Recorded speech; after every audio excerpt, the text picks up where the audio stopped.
Hello students, myself Neha Yadav and I am here today to explain you about classification of accounts and golden rules of accounting. So let's begin with classification of accounts. Accounts are classified into two parts. First one is personal account and the second one is impersonal account.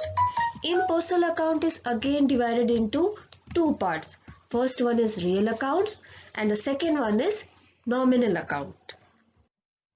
So now we will study about personal account. What is personal account? The account which are related to persons, institutions or companies are called as personal accounts. That means any accounts that are related to any persons, any institutions or companies comes under personal account. So here these are the examples of personal accounts. First one is Mehta's account. Mehta's account, Mehta is a person. That's why it comes under personal account. The second one is SBI bank account. SBI bank again is an institution. That's why it comes under personal account. Now debtor's account, any debtor is a person. So debtor's account will be comes under personal account. Now Tata company account. Tata company is of course a company. That's why it comes under personal account. So hope you understand what is personal account. Now we will further study about rules for personal account. Now the golden rules for personal accounts is debit the receiver, credit the giver. Debit the receiver, that means any account or a person who receives the money or cash will be debited and the person who gives the money or cash will be credited.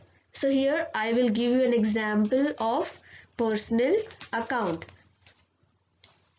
Rupees 10,000 paid by Sneha Private Limited by check.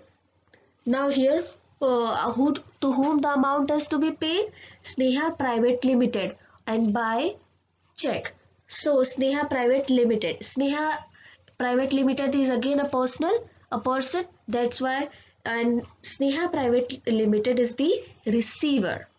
That's why Sneha Private Limited will be debited.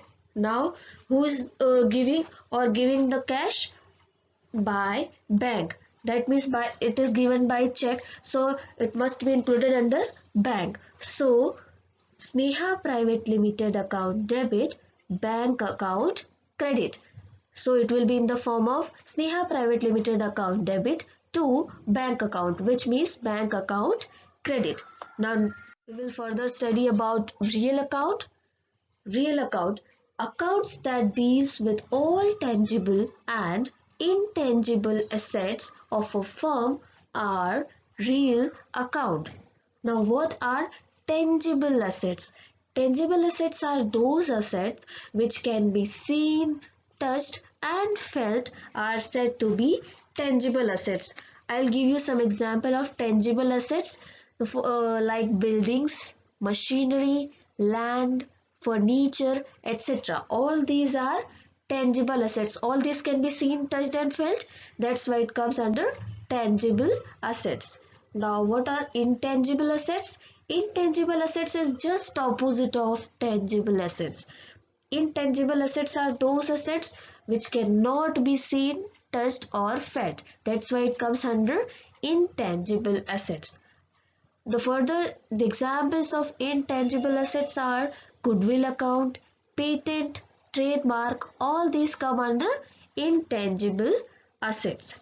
Okay. So overall the example of real account are buildings, machinery, goodwill, trademark, patent, etc. These are the combination of tangible and intangible assets. Okay, now we will see the rules for real accounts. The rules for real account is debit what comes in and credit what goes out. All the things will be debited which comes in. First of all, remember one thing, whenever you are doing accountancy work, you always think that you are the owner of a company And so if suppose you are purchasing any furniture, so furniture is coming into you. Okay, so it will be debited. So I'll give you an illustration of it. uh, First, purchased furniture for rupees 10,000 in cash. So what is purchased? Furniture. Furniture is coming to us. So that's why it will be debited. And of course, furniture is a real account. Okay. So furniture account will be debited and cash will be credited, because cash is our cash is going out. We are purchasing furniture, and so in the form of cash we are giving cash to them and purchasing the furniture. So furniture is coming to us and cash is going out. So for it will be in the form of furniture account debit to cash account. That means cash will be credited. Okay. So further we will study about nominal account. What is nominal account? Accounts related to expenses, losses, income or gains are called nominal account. That means all the expenses, losses, incomes or gains in which account are included comes under nominal account. So here are the examples of nominal account. See, salaries account, interest account, profit and loss account, etc. So salary account, salary, if you are the owner of the company and you are giving the salary to your staff, then it will be of course expense for you. So it comes under nominal account. Now interest account, that means you are gaining something, gaining interest. Okay, so that's why it comes under nominal account. Profit and loss account, losses and before as we said, losses, income all comes under nominal account. So further we will see the rules for nominal account. The first one is debit all expenses and losses. So what does it mean? It means that all the expenses and losses will be debited, and credit all incomes or gains. Whatever incomes or gains you are gaining will be credited. Okay, I will give you the example of it. Salary paid to staff rupees 50,000. What? Salary paid to staff rupees 50,000. Now here salary is an expense for you, so it will be debited. Salary account debit, and what is given? Cash. For the person to whom you are giving the money, it is credit. That's why cash will be credited. So salary account debit, cash account credit.